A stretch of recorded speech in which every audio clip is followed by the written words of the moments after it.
The Trump administration prepares to target elected officials in Mexico with suspected ties to cartels. Details on today's Texas Standard.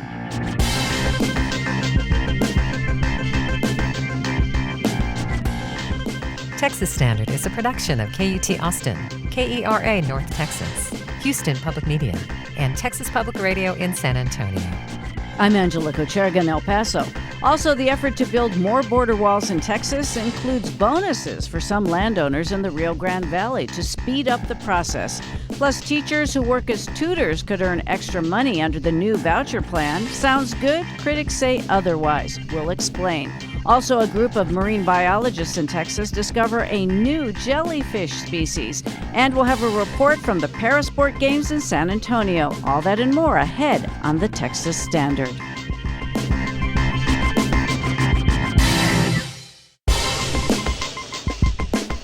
No matter where you are, it's Texas Standard Time on this 28th day of April 2026.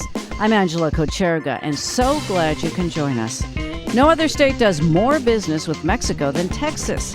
And I'm not talking about the more than $280 billion in trade last year. The state also invests in projects ranging from energy infrastructure to manufacturing and logistics to strengthen cross-border supply chains. Texas has its own state office dedicated to economic development in Mexico City, and it dates back decades. So when U.S. Ambassador to Mexico Ronald Johnson last week spoke about the role corruption plays in raising costs and weakening competition, plenty of people on both sides of the border were paying attention. The remarks come as the Trump administration prepares to target a specific kind of corruption, one fueled by organized crime, or what many in the U.S. refer to as cartels. The U.S. ambassador called on Mexico to do more to stop corruption as the Trump administration prepares to launch its own anti-corruption campaign, targeting elected officials in Mexico with suspected organized crime ties. Independent journalist Steve Fisher has been covering the story for the nonprofit Puente News Collaborative and the Los Angeles Times. Steve, welcome. Thanks for having me, Angela. Well, set the stage for where the U.S. ambassador was speaking and why he made this big announcement about corruption. The ambassador traveled to the state of Sinaloa to do a groundbreaking, essentially, of a major multi-billion-dollar methanol project factory there in Los Mochis, Sinaloa. And he used this stage to essentially launch an anti-corruption campaign that the U.S. government plans to play out over the coming months and years. And his comments were stark and particularly sharp for a diplomat who has just arrived in the country. Typically, at the beginning of a post like this, an ambassador would be talking about, the collaboration between the two countries, how well they work together, and basically praising anything that Mexico does well. And he certainly has done that.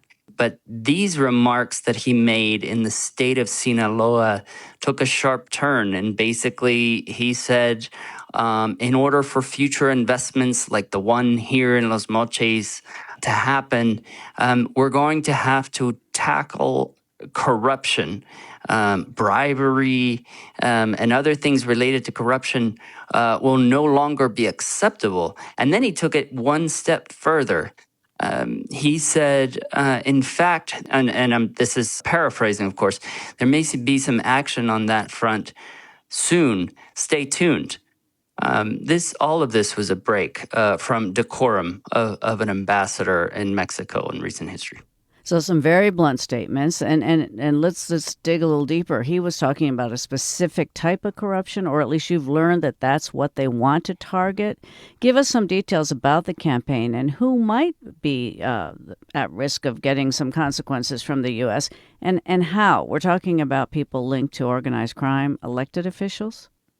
Yes, we are, and that is particularly escalatory.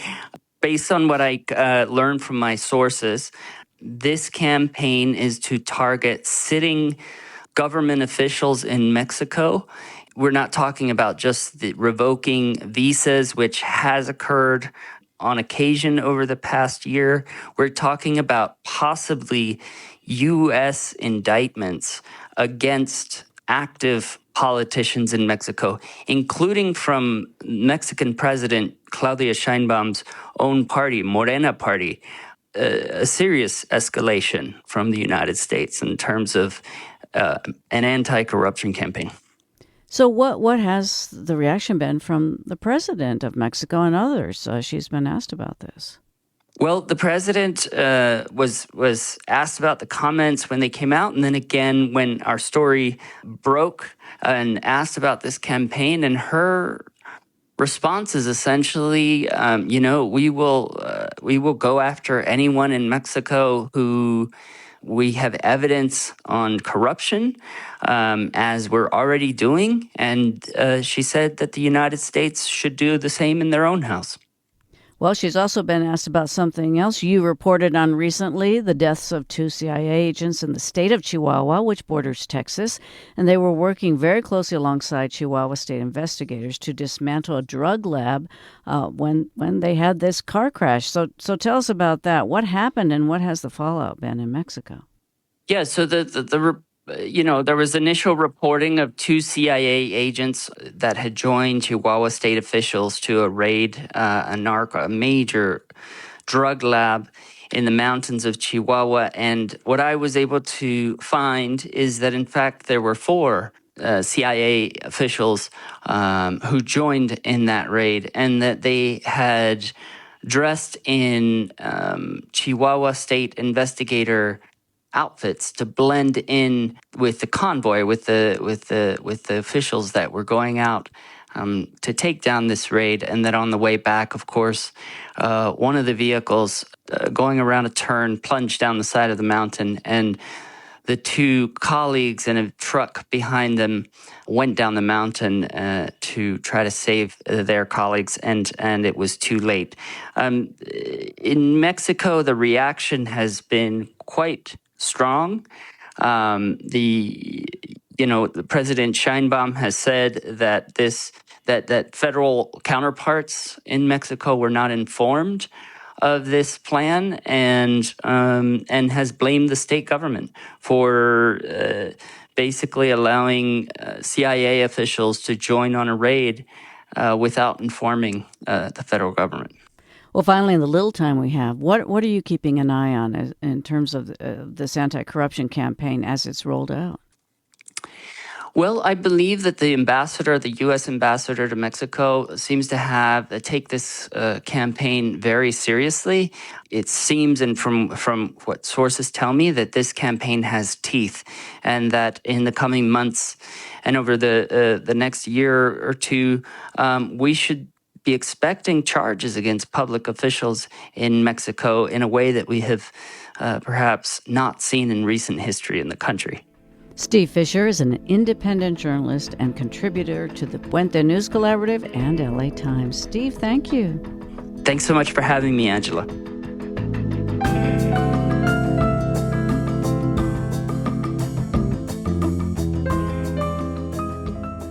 Texas Governor Greg Abbott and former Vice President Kamala Harris have something in common. They both served as their state's attorney general. KERA's Caroline Love reports their time in that role helped launch their national political careers. And Texas AG Ken Paxton hopes he's next.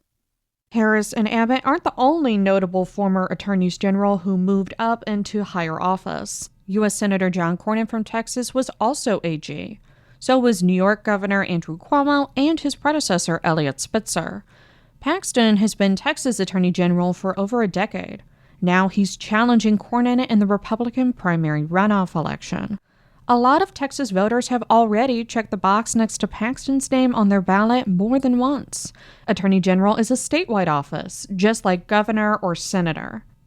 Thomas Gray says running for AG is good practice for campaigning for higher office. He's a political science professor at UT Dallas. It's like the backup quarterback has already played a bunch of games against the first string and has shown he can do it. The AG role can be a good place to build a political profile. AGs have flexibility to be more creative and less reactive than a governor.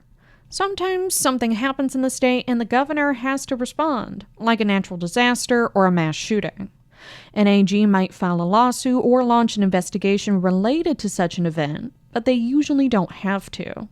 Joshua Blank from the Texas Politics Project says AGs can spend more time on issues that are important to their political agenda. They really don't have a lot of limits on their ability to choose the issues on which they want to align themselves. And that's a really powerful asset.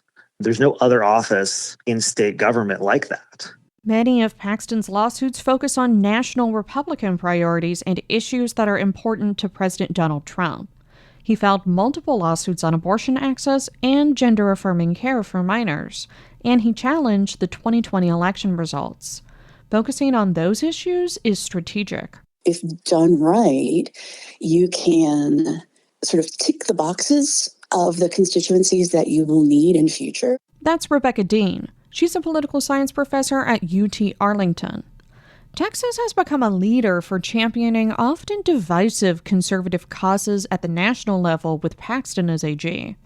And he hasn't had to do much compromising as the AG of a red state. That's different from legislative seats, like a U.S. Senate seat. Cornyn has been in office for more than 2 decades. He sometimes has had to work with Senate Democrats to get things done. Paxton argues that makes him the more conservative candidate. Gray says Paxton's campaign messaging on Cornyn's record goes something like this. Senator Cornyn compromises. Senator Cornyn gives in to liberal demands. And what AG Paxton has done is basically never give in to that compromise. Paxton is leveraging his record as Attorney General in his Senate campaign. The candidates who want to succeed Paxton as AG could wield the office for their own political agenda someday. But first they need to get elected. Blank says that can be challenging. Most candidates, if they have not run statewide, find themselves bewildered by the amount of ground they have to cover, the amount of money they have to raise to be able to put up ads. Whoever Texans choose as their next AG will head a powerful office with national political influence. And they'll have the opportunity to wield that power to potentially follow a path to a higher office like others before them. I'm Caroline Love in Dallas. Athletes with physical and visual disabilities competed in a Paralympic-style event here in Texas. We'll have a report from the Parasport Games, plus how Galveston researchers discovered a new jellyfish species in the Gulf. Those stories and much more when the Standard continues. Support for Texas Standard comes from Texas Mutual Insurance Company, committed to strengthening the state's workforce and its communities through safety and wellness grants and education initiatives. More at texasmutual.com/community impact. Support for Texas Standard comes from Texas Monthly Presents The Story, a docuseries about the state of Texas. Stories about our culture and what's at stake from the perspective of the magazine's writers. Airing weekends on local PBS stations and streaming on the PBS website and app.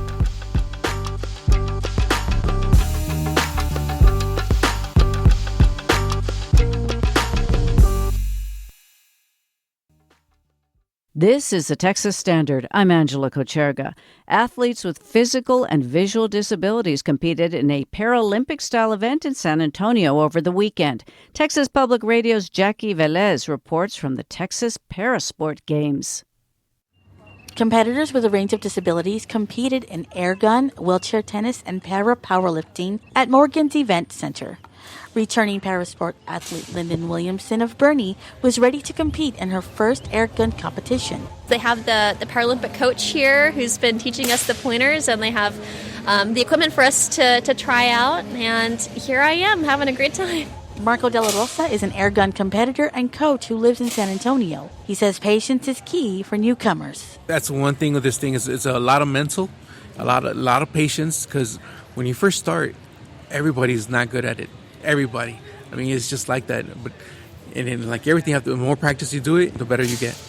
Wheelchair tennis coach Michael Haynes of Austin highlighted 13-year-old Miles Lynn, who competed against adults. He's currently ranked number 7 in the United States and number 2 in Texas, and that's in 18U, which is 18 and under.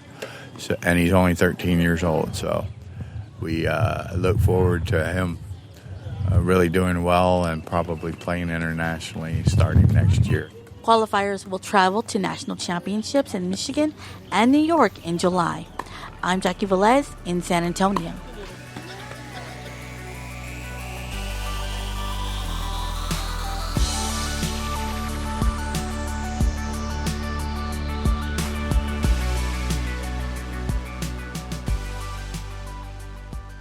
And you're listening to the Texas Standard.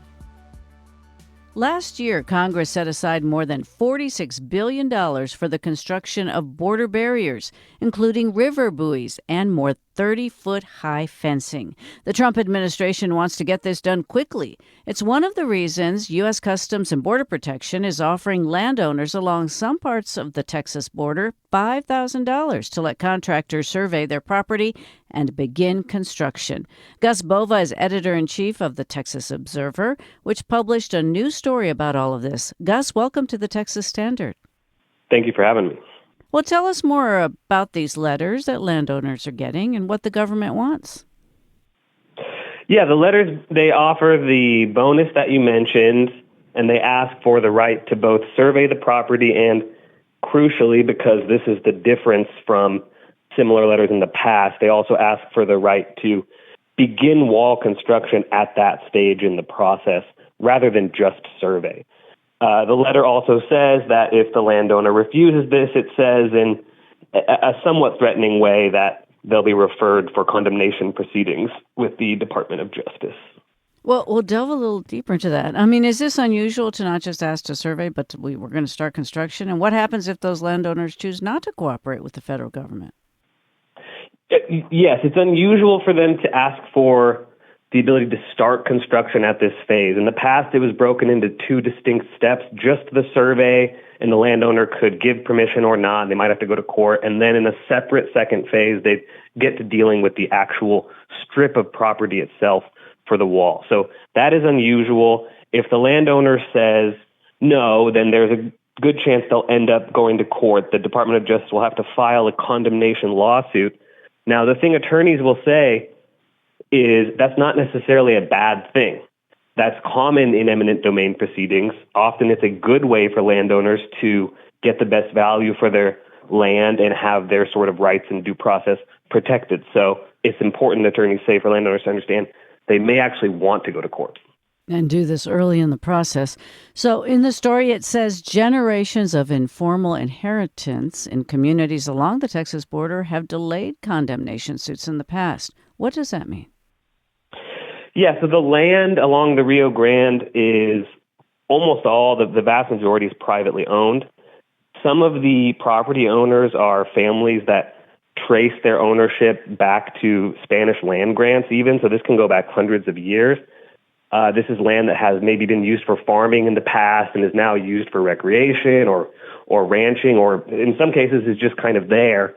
And basically generations of landowners in many cases have died without a will or without a clear will, which has then spread the property rights across many individuals.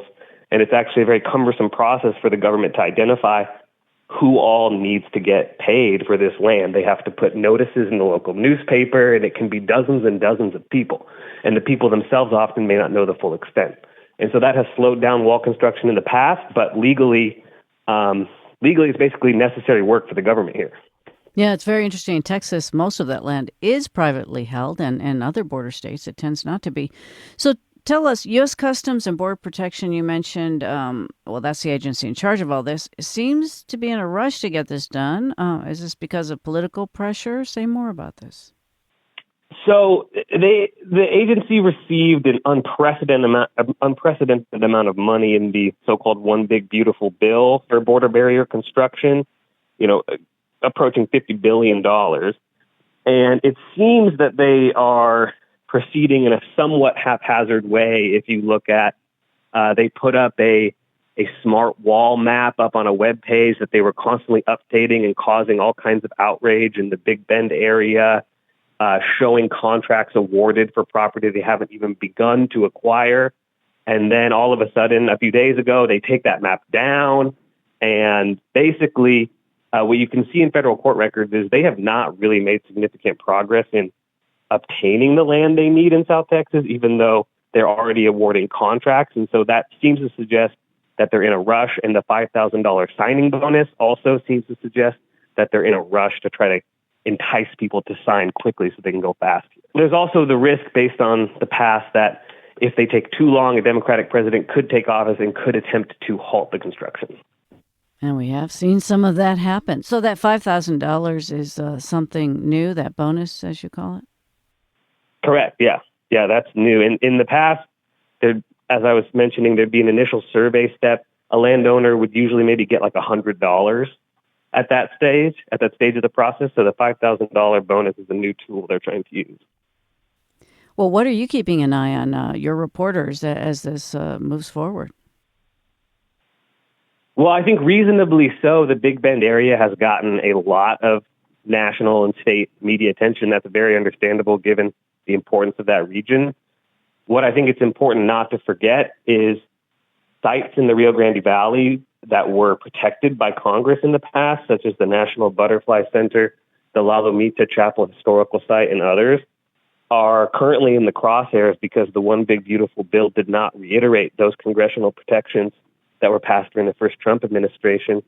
And I would also point out that the city of Laredo, Webb-Zapata County area, is also in the crosshairs, and that's, a historic, in my opinion, quite beautiful city built right up to the river that also has the wall headed its way. So I would suggest people pay attention to sites in addition to the Big Bend area.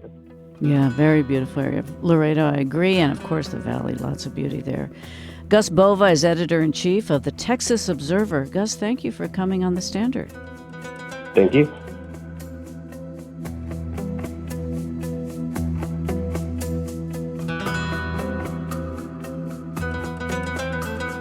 Support for Texas Standard comes from the beef-loving Texans at the Texas Beef Council, a community passionate about what they eat, where it comes from, and how it's prepared. Recipes and meal ideas at beeflovingtexans.com. Support for Texas Standard comes from TrialMed, conducting clinical research for over 30 years. Info on current trials in Texas at trialmed.com.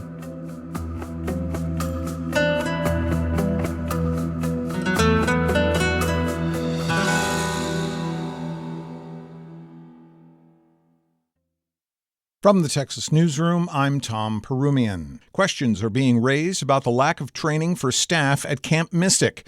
Investigator Casey Garrett told lawmakers in Austin the camp also did not have adequate planning for disasters. The plan should address disasters, accidents, epidemics, and fatalities.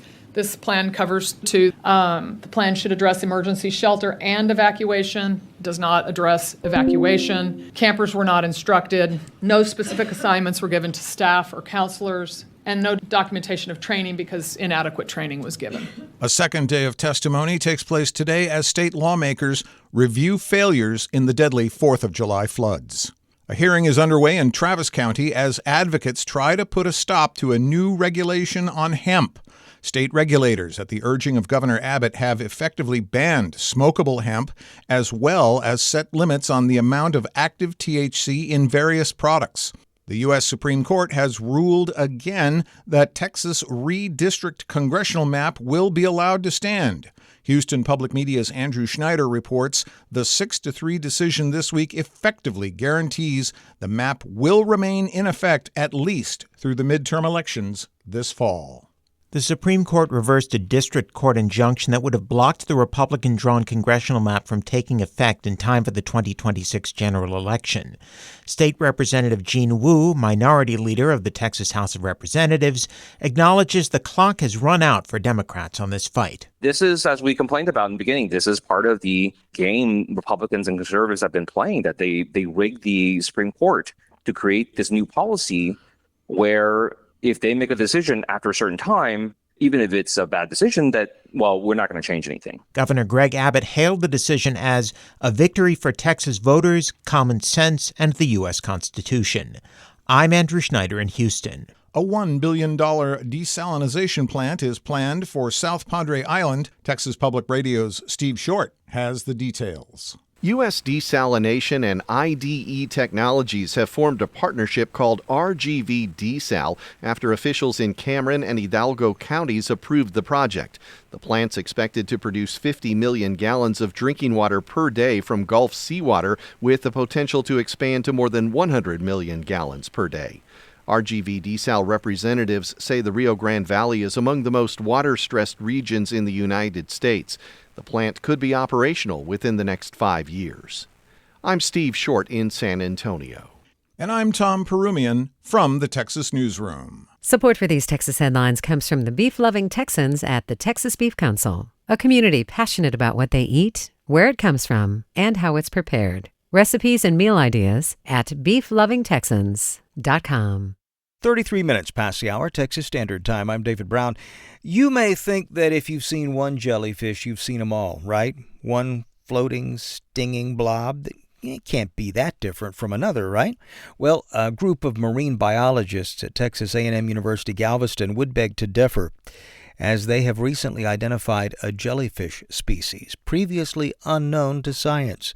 Joining us now to tell us more, Maria Pia Miglietta. She is Associate Professor of Marine Biology at Texas A&M University Galveston.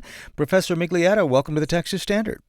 Hi, glad to be here. Great to have you. Before we get too deep into the jellyfish, tell us a little bit about the circumstances under which you found this new species. Yes, my former PhD student, Alex Frolova, found one single jellyfish offshore the Gulf of Mexico, and she recognized it as something possibly slightly different and brought it to the lab. Now, what gave you or the PhD candidate a sense that this jellyfish might be different from any of the others that you had seen before? One of these was the location. It was found offshore in the middle of the Gulf of Mexico, while those animals usually are coastal animals. You find them usually on the coast, on shallow water. And another one was the size. And Aurelia and the moon jellyfish are pretty big, 15 centimeters or so. And this was particularly small, very compact, 5 centimeters. Oh, and so the size was interesting, yes. So when your associates discovered this jellyfish, did they know right away? Did they call you up breathlessly and say, I found something new? Yes, she did. She called me and she said, I think this is different. It doesn't look familiar to me. And so immediately we went with a DNA analysis to confirm. So we sequenced that gene and it was new, it was unique. So at that point we knew that she was right. Yeah. So tell us about this new species. What is it called? And other than the size, what else distinguishes it?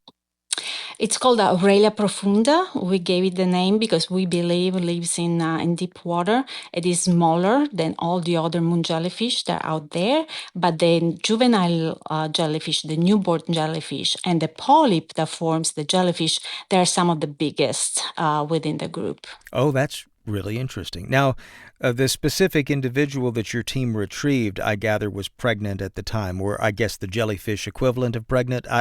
What do they call that? Is there some name for that I'm missing? The jellyfish had larvae on them. They okay. usually carry the eggs, and then the eggs are fertilized. And so she was carrying the fertilized eggs that were developing into larvae. And so this was significant because this gave you another observational opportunity, I suppose.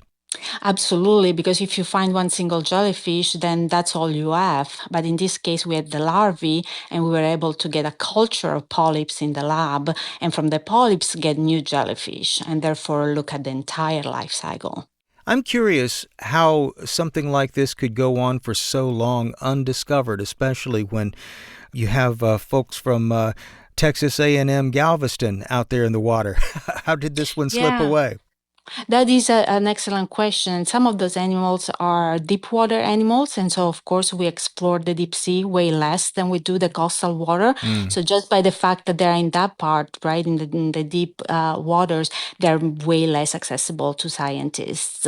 Exploring the ocean is still one of the last frontiers, and there is still so much to be discovered. Yeah, I'm always surprised when I hear that, some researchers say we don't know anything like just the tip of the iceberg is what we know about what goes on under Yes, water. and If we're discovering new species in a very well-known group, then you can imagine some other groups are less studied. They may contain a lot of species, a lot of biodiversity that we don't know of. And it takes a lot of knowledge of the animals to go out, see one moon jellyfish, and understand that it's a different one, right? It could have gone completely undiscovered if my students had thought that it was a common jellyfish. Yeah, you have to know a lot about jellyfish to even make that determination, I would That guess. is correct. Yeah. And so if any general observer goes out in the sea, if we file the jellyfish as a single moon jellyfish found in the middle of the Gulf. Let me ask you, what does this mean professionally to have discovered a new species like this? It's a huge pride, first of all, to have one species in our laboratory that nobody else knew about. And so we kept it for a while in the lab to complete the life cycle, and we felt the responsibility to share that with the world and give it a name. And it means that our names, the names of the people who discovered them, will be forever attached to the name of that species, indicating who actually discovered them. Maria Pia Miglietta is an associate professor of marine biology at Texas A&M University at Galveston and part of a team that discovered the world's most newly identified jellyfish. Professor, thanks again for joining us on the Texas Standard, and congratulations. My pleasure. Thank you. Support for Texas Standard comes from Texas CASA. For a child in foster care, small moments today can have a big impact tomorrow. More on how lending time and support can help make a difference at becomeacasa.org.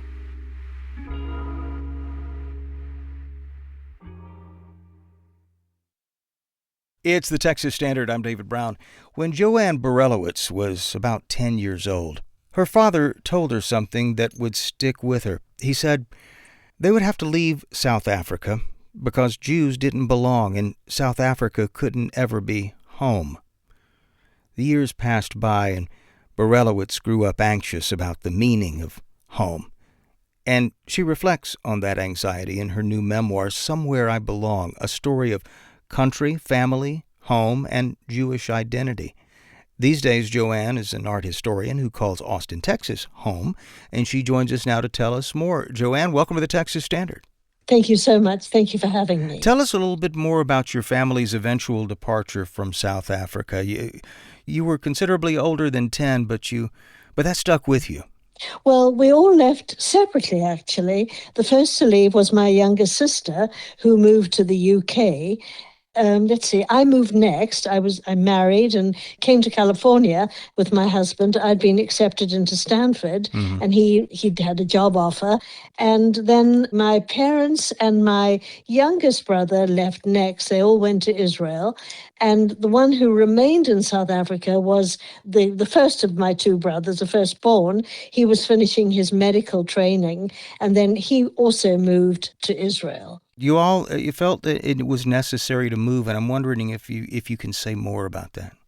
From about the 1960s onward, liberal-inclined South Africans left South Africa. We could see the writing on, the writing was on the wall. It wasn't going to get any better. There was going to be some kind of revolution. There'd been overthrows of colonial governments to our north in various parts of Africa. So we made plans to leave. I mean, plans take a long time to implement. My father had a business. My grandparents were still alive, so, things took a while, but eventually, over the course of the 70s, we all left. I wanted you to dig in a little bit deeper about why your father said what he did and what sort of mark that left on you and your siblings. Well, I think Jews are kind of sensitive to threats of imminent danger, particularly since, what happened in Nazi Germany. And some Jews didn't leave, just kind of ignored the signs on the wall. And my father was always someone, he loved history. He consumed history books, and he was sure there was going to be a bloody revolution. There actually wasn't. My father had a kind of apocalyptic bent. He dreaded the be a cataclysm. So he was determined to get us out. And there was a fairly large exodus around the 70s, particularly after the riots in Sharpeville, when police mowed down children. And the racial tensions in South Africa became more acute, and to deal with them, the apartheid government clamped down even more rigorously on the racial laws, thinking that more oppression would cure things. And in fact, of course, that is not what happens. You moved to California, as you say, with your husband in the 1970s, and I would imagine there would be a considerable amount of culture shock? Oh, yeah, for me it was enormous. My ex-husband had lived in California, so, he already loved it, but I was terribly lonely. I knew nobody, had no family. I was pregnant, so even my body was very different to me. Even driving on the different side of the road in a behemoth vehicle when I'd had a little Volkswagen Bug in South Africa, everything was like shocking. That's a big part of your book, Finding Home in Your Faith. What was that process like, and how deliberate and deliberative was it? I'm thinking of people who may be listening and may not be feeling at home with any faith, or may be feeling very much out of sync with where they find themselves now in Texas, for example. I grew up in a very secular Jewish family. I would say that my father was almost rabidly anti-religious, but because everyone in South Africa was kind of, forced into their ghetto, there was a tremendous amount of anti-Semitism in my hometown of Durban, a kind of polite anti-Semitism from the Anglo community. So we moved mainly with Jewish people. So we were Jewish, but very, very secular.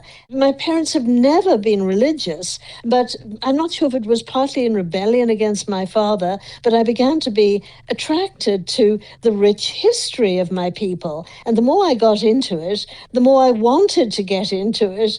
So it was some conflict with my parents. My mother would ask me, are you becoming frum, which means like ultra-Orthodox? Don't wear a sheitel, which, is a wig to cover your hair. And I sort of had that to contend with. But there are so many shades and so many ways of being Jewish. So, I love my community here. I studied Torah. I'm actually enrolled to start in the summer at the Spertus Institute to do a master's degree in Jewish studies. It's not that I need another degree, but I love to study. This is a subject that is so dear to my heart. There's a sense of place that many of us have, and for many folks, that's perfectly sufficient. We can spend our lifetimes finding that place that feels like home, and I think that that's something that this book will really bring to a lot of people, is that, that ongoing search for home and the meaning of home. But for you, a big dimension of that, it seems, is your own personal journey into understanding what it means to be Jewish. And I'm curious if you can say more about that. I think all of us from, the middle of the 20th century on through now have a sense of alienation from the world, which is very different from when people felt that the world was very ordered and they had a place in the world and they knew their place. We're all deracinated. We're all uprooted in various ways. I mean, people lose connection to their families and so on. So I think everybody has some kind of longing for home. Now, home can be a physical place. I learned very early on in my life that the place that I thought was home, a physical place, was not home. So the places where I have felt most that I could breathe a huge sigh of relief and feel connection have been in two synagogues that I have been a part of. I just feel connected back through all the history to way, way, way back when. I feel a sense of relief, like, yes, this is my place. It sounds like this was cathartic, though, and I'm curious, as you think about people reading your memoir, what are you hoping that they get out of it? Of course, I hope people will think about where they're at home. One of the important things about writing a memoir is that you get to write your own narrative. You don't get to be scripted by somebody else.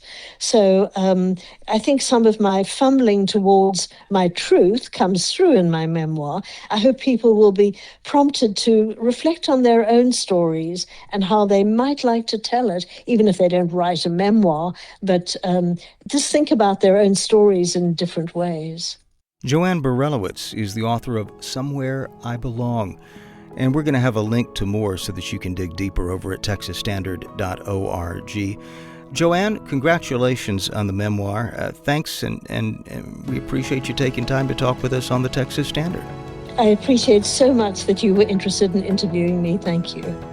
Hey, what's cooking? Make sure to join us as we check in with Texas's top taco journalists to hear about the latest innovation stories and the people behind many a Texan's favorite go-to. It's Mondo Rio with the Tacos of Texas, Thursday on the Texas Standard. Support for Tacos of Texas comes from H-E-B. It's the Texas Standard. I'm David Brown. For years, Texas teachers have taken on side jobs to make ends meet. Now the state's new school voucher-style program may be creating a new kind of moonlighting opportunity, paid tutoring through taxpayer-funded education accounts. Supporters say it could give educators more income, more flexibility, perhaps a path to entrepreneurship. Critics say it's really exposing a deeper problem, that many teachers still aren't being paid enough for their work in the classroom.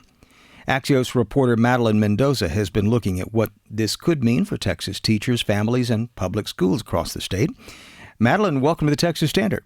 Yes, hi. Thank you so much for having me. Hey, walk us through how these Texas Education Freedom Accounts work. I think that's what they are officially known as. Yes. Yes.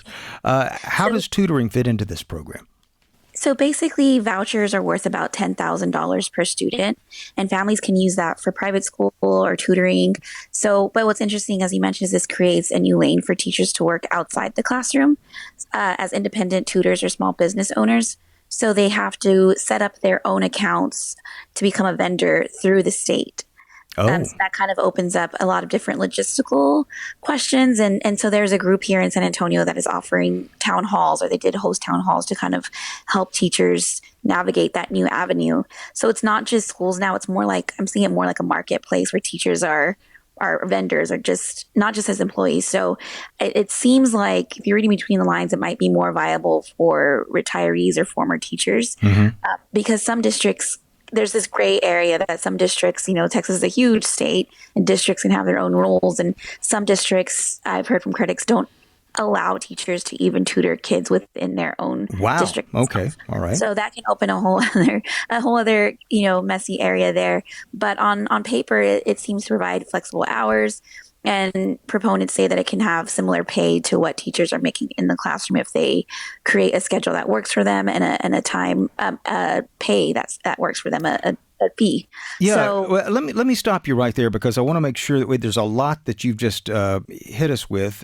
First of all, not all districts smile on moonlighting teachers, number one, right? Okay. So if you happen to live in a district where it's okay, how realistic is it for, say, a full-time teacher to try to earn meaningful extra income once you factor in, time, paperwork, district rules, that sort of thing? Right. So I did chat with a full-time school counselor here in San Antonio, and she is working in the evenings and on the weekends, and it's something called learning pods. And she told me that she's used to the workload because of how long she's been a teacher her whole life. But she did say that there is a lot of red tape, that if you don't know how to navigate that, it could be really overwhelming. Some teachers have to set up LLCs. It's kind of like a case-by-case basis of whether or not they want to do that. But she said that it could be a lot of paperwork, and it's not just as simple as, submitting your information and you're automatically a vendor. So what are we talking about here? A niche opportunity for a very small number of educators, or could this become something more widespread across Texas, especially if, say, lawmakers were to look at this and think, hey, this is a good way for teachers to supplement their income? I think it's really early to tell, because this avenue is just barely opening up. Maybe as it gets more ironed out, it could become less niche. But right now it seems like it's kind of a niche situation. Yeah. Well, I guess, you stand back from this, and it would seem that perhaps this highlights low teacher pay more than, it solves it. What did you encounter in your reporting? What sort of comments were you hearing? I did hear that it's a workaround that doesn't really help. Like you said, it just kind of shines a light on how low teachers are paid. I've heard from my own teacher friends outside of the store that teachers, we've heard that teachers take on extra job as bartenders or working at restaurants. But I also have teacher friends who do offering tutoring services on the side that, that maybe they have left the classroom and now work in higher ed, but still have that teacher muscle, and they do offer tutoring in their own hours. So it's kind of a middle ground where teachers are working, but I guess it's going to depend on whether it works with their schedule outside of work. You mentioned that there was this was a kind of a meeting, or was it a seminar to show teachers what they could do and how to do it? Tell us more about that event that you attended. Right. So I actually didn't attend the event, but it was happening here in San Antonio. It's called the School Discovery Network, and they hosted a series of town halls where they gathered teachers together to talk through just the logistics of how they could make this happen. And I think they brought in different people that could help set up their LLCs or answer questions. So I think there was about a handful of those town halls that happened here in San Antonio over the course of the last few months. I guess some people listening to you describe these town halls as they were might wonder whether or not this could create a kind of a parallel education marketplace in Texas where, you have some teachers increasingly working both inside and outside traditional schools. Right. Yeah, I think that's a possibility, especially because there is this obvious push to get teachers to consider it. So we might start seeing more of that. I think the Texas Education Freedom Account website has a map of obviously the private schools, and now I'm sure the vendors are on there as well. And I think that's something that people kind of didn't realize. I think even as a reporter, when I first started kind of tinkering around the map, we were seeing a lot of private schools, and that's kind of where your mind goes first, because that was the whole the fight for the vouchers. But it's the tutoring too. Well, has the Texas Education Agency weighed in on this at all? They have not. I did reach out for comment, but I did not get a comment back from them. It'd be interesting to see if, in fact, they do weigh in on it and what other state lawmakers may have to say about this as the situation or as opportunities emerge or not, of course, if there's some pushback from some of the local school districts.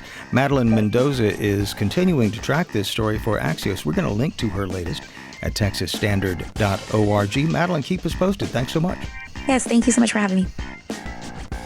We're almost out of time for today's program, but you can keep up with the news 24/7 at texasstandard.org.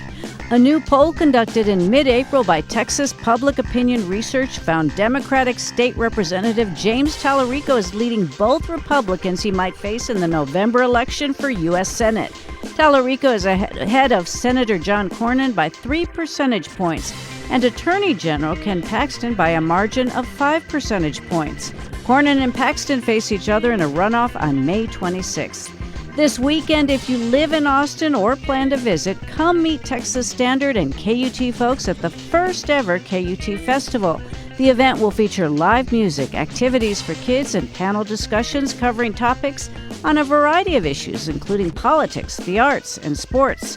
David Brown will be in conversation with actor and director Ben McKenzie. And our Laura Rice will be moderating a panel on how Austin supports independent, culturally diverse films. It sounds absolutely great. Before we go, a big thanks to Reina Sevilla, who's running the show from our studios in Austin today. Thank you, Reina. From all of us at the Texas Standard, thank you for listening.